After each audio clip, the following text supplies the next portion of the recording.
안녕하세요 구독자 여러분, 한입경제의 윌리입니다. 잠들기 전에 주문하면 아침에 문 앞에 배달해주고 그날 주문해도 반나절이면 바로 배송해주고 이젠 이 서비스 없이 사는 걸 상상하기 어려울 정도입니다. 로켓 배송으로 우리나라 배달시장, 인터넷 쇼핑을 뒤집어 놓은 회사 쿠팡이 미국 주식시장에 상장합니다. 이 회사 누적된 적자만 4조 5천억 원, 투자받은 돈 이미 다 써버렸고 앞으로 적자를 더 내겠다라는데도 투자자들 월가에서 박수가 쏟아집니다. 기업 가치는 적어도 30조, 심지어 50조라는 얘기까지 나옵니다. 50조면 어느 정도냐면 이마트 시총의 10배, 네이버 현대차와 견줄 정도예요. 불과 10년 만에 한국 짓고 미국에 상장하는 이 회사, 대체 어떻게 안 망하고 버틴 걸까요? 이 회사 상장하면 투자해도 되는 걸까요?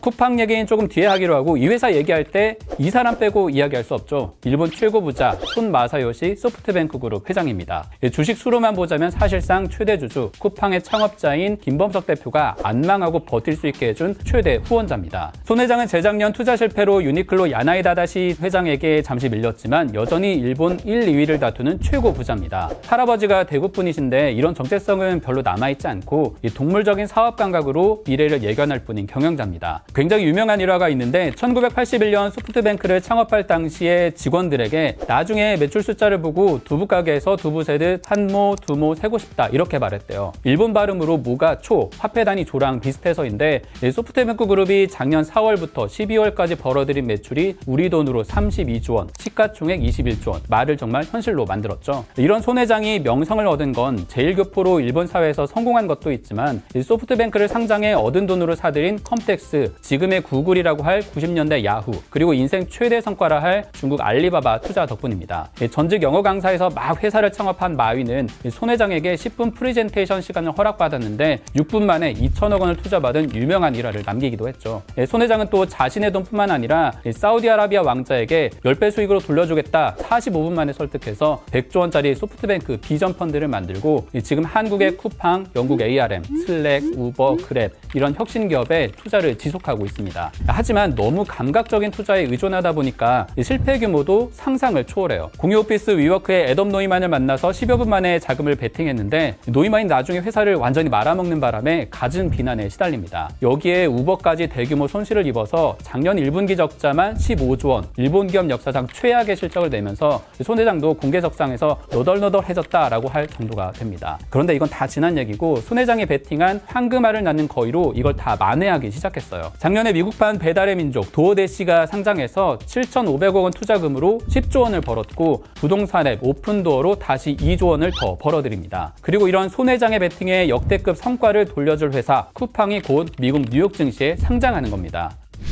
요즘 미국 주식시장에 돈이 넘쳐나니까 도저히 상장 불가한 회사들이 이 스펙이라는 서류 절차로 꼼수 상장하는데도 주가 급등하고 난리거든요. 마침 적자폭도 확 줄인 쿠팡에게는 이만큼 좋은 상장 시점도 없을 겁니다. 자, 그럼 우리가 보는 관점은 이런 거죠. 손 회장도 대박 냈다는 쿠팡, 투자해도 되느냐일 겁니다. 쿠팡은 처음엔 쿠폰이 팡 터진다 그래서 소셜 커머스로 시작한 회사예요. 하버드 비즈니스 스쿨 출신 창업자들이 모인 쿠팡, 티몬의 신현성, 던파의 아버지 허민이 만든 위메프 모두 2010년에 미국 그룹폰을 모방해서 사업을 시작했는데 이 중에 치고 나간 회사가 쿠팡입니다. 바로 손정희가 쿠팡에 꽂힌 계기, 안 써본 사람은 있어도 써보고 후회한 사람은 없다는 로켓 배송 때문입니다. 다른 거 필요 없고 쿠팡이 상장 보고서에도 적은 것처럼 쿠팡 없이 어떻게 살았지 느끼게 하는 이 로켓 배송이 얼마나 더 커지느냐, 다른 경쟁자를 압도하느냐에 따라서 앞으로의 투자 성적이 달라질 겁니다.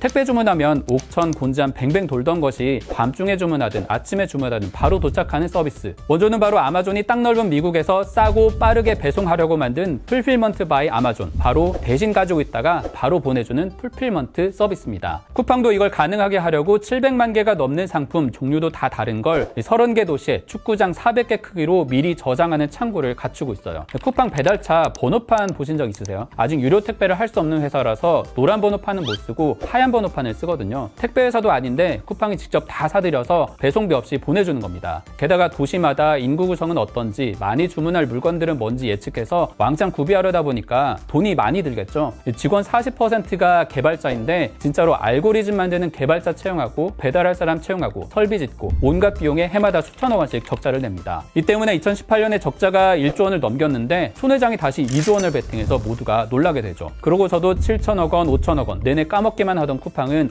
작년 팬데믹 집콕 시대에 매출 13조 원, 적자는 반의 반으로 줄여서 흑자를 바라보는 수준까지 성장했습니다. 더 무서운 건 이 회사 아직 남의 물건 배달은 제대로 시작도 안 했거든요. 이 풀필먼트 매출은 2018년에 4조 원, 작년에 12조 원, 오픈마켓은 2천억 원이던 것이 무려 1조 원, 이미 네이버, 이마트 압도하고 올해 쿠팡 로지스틱스라는 자회사로 택배 면허가 나오면 쿠팡에 입점 수수료만 내고 어떤 가게든 누구나 당일 배송을 할 수 있게 됩니다. 이게 되면 목표대로 소매물류 시장은 사실상 독점, 지금 매물로 나온 지마켓 옥션이 갔던 시장을 손에 쥐게 될 거란 얘기입니다. 자, 손 회장의 안목이 정말 놀랍지만 문제도 있어요. 지배구조, 근로자 처우 때문에 논란도 상당합니다. 쿠팡은 기업 구조가 독특하고 오랫동안 베일에 쌓여있다 보니까 비판을 많이 받아왔거든요. 미국 델라웨어에 위치한 쿠팡 LLC, 이번에 상장사로 바뀌는 이 서류상 법인이 모회사, 여기서 투자금을 받아서 한국의 쿠팡이라는 계열사를 운영하는 구조입니다. 어떻게 보면 아빠는 한국인, 엄마는 미국인인 다국적 회사인 셈이죠. 재무 담당자는 이번에 아마존 출신으로 바뀌었고 비전 펀드 담당, 추구 기술 개발자, 투안팸 등 주요 임원이 다 외국인입니다. 창업자 김범석 대표도 미국에 귀화한 사람이니까 미국인이 만든 미국 회사에 내가 왜 관심을 가져야 하느냐, 상장하려고 우리 근로자를 그렇게 혹사시켰냐 비판도 상당하죠. 다만 생각해볼 것은 국경 없이 싸우는 플랫폼 기업에게 국적이 정말 중요한 문제냐는 걸 겁니다. 그리고 규모의 경제로 독점하려는 한국의 아마존, 쿠팡의 등장으로 네이버, 카카오와 같은 인터넷 기업, 기존 유통회사들이 변화하고 있는 계기가 되고 있기도 해요. 쿠팡이 말한 것처럼 한국은 세계 10위권 경제 규모, 높은 리테일 경쟁력, 도시에 밀집한 인구 구조로 인해서 플랫폼 기업이 빠르게 성장할 수 있는 시장입니다. 스트리밍, 음식 배달, 해외 진출로 무한 확장하려는 쿠팡은 그들의 말처럼 쿠팡 없이 살지 못하는 미래를 만들 수 있을까요? 이를 뒤따르고 견제하면서 혁신할 다른 한국 플랫폼 기업은 어디가 될까요? 이런 회사들의 움직임을 예측해보는 것만으로도 경제 공부, 투자 공부에 많은 도움이 될 것 같습니다. 오늘 한입경제 여기까지입니다. 쿠팡 상장을 발표하고 아마 2주 뒤에 보게 될 내용일 텐데 도움이 되는 이야기면 좋겠네요. 또 만나요.